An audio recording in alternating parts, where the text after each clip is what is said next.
दिने दिने फीस बढ़े बदलल किताब हो। प्राइवेट स्कूलिया के नियम बा खराब हो। प्राइवेट स्कूलिया के नियम बा खराब हो। अच्छा एक अंतर के बाटे पढ़े लिखे वाला पर होता अत्याचार हो। दिने दिन भइल जाता शिक्षा व्यापार हो। सही बात। दिने दिन भइल जाता शिक्षा व्यापार हो। केहू नाही करताटे, केहू नाही करताटे एकर हिसाब हो। प्राइवेट स्कूलिया के नियम बा खराब हो। कैसे गरीब के लइका पढ़ लिख पई हैं। चौहान रविंदर सगरो अनपढ़ हो जई हैं। चौहान रविंदर सगरो अनपढ़ हो जई हैं। राज चौहान कहे, राज चौहान कहे बनिहे का नवाब हो। प्राइवेट स्कूलिया के नियम बा खराब हो। जौनी विद्यालय बाटे, विद्यालय पहले शिक्षा के मंदिर होत रहल, लेकिन आज जौन विद्यालय बा शिक्षा एगो व्यापार बन गइल बा, एगो व्यवसाय बन गइल बा कि कहीं ना कहीं सब सामान जौन हमनी के बाहरी दुकान से खरीद तनी सन। एह बरा जे मास्टर, सरकारी मास्टर जे स्कूल में पढ़ाया होता तो कहीं ना कहीं कई गो कंपटीशन बीट कइला के बाद ही आवता। तो कहीं ना कहीं हमनी के कमी बाटे कि हमनी के ना टाइम से स्कूले पहुँच पावतनी सन यदि मास्टर बनी तो, आ ना ही तो अपना लड़कन के टाइम से भेज पावतनी सन सरकारी स्कूल में। फीस कौन तरीका से पड़ता है महंगाई के ज़माना में। रउआ सब सुनम तो रउआ सब के आँख नम हो जाए कहीं ना कहीं। दिने दिने फीस बढ़े बदलल किताब हो। प्राइवेट स्कूलिया के नियम बा खराब हो। प्राइवेट स्कूलिया के नियम बा खराब हो।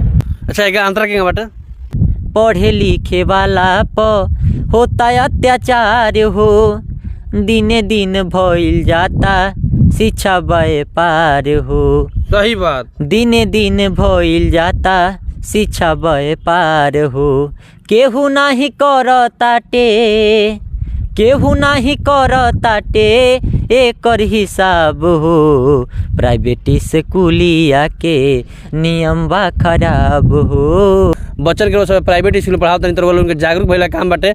कैसे गरीब के लइका पढ़ लिख पई हैं। चौहान रविंदर सगरो अनपढ़ हो जई हैं। चौहान रविंदर सगरो अनपढ़ हो जई हैं। राज चौहान कहे, राज चौहान कहे बनिहे का नवाब हो। प्राइवेट स्कूलिया के नियम बा खराब हो। प्राइवेट स्कूलिया के नियम बा खराब हो। दिने दिन फीस बढ़ल, दिने दिने फीस बढ़ल बदलल किताब हो। प्राइवेट स्कूलिया के नियम बा खराब हो। प्राइवेट स्कूलिया के नियम बा खराब हो। निमन गीत के लिखले बा और कौना कंपनी से रिलीज हुई? कंपनी के का नाम पड़ी रहुआ? दीवाना फिल्म्स। दीवाना हाँ भोजपुरी फिल्म से। अच्छा। रविंद्र चौहान जी लिखले बनी, वहाँ के कंपनी है। बहुत अच्छा राइटर भी हैं।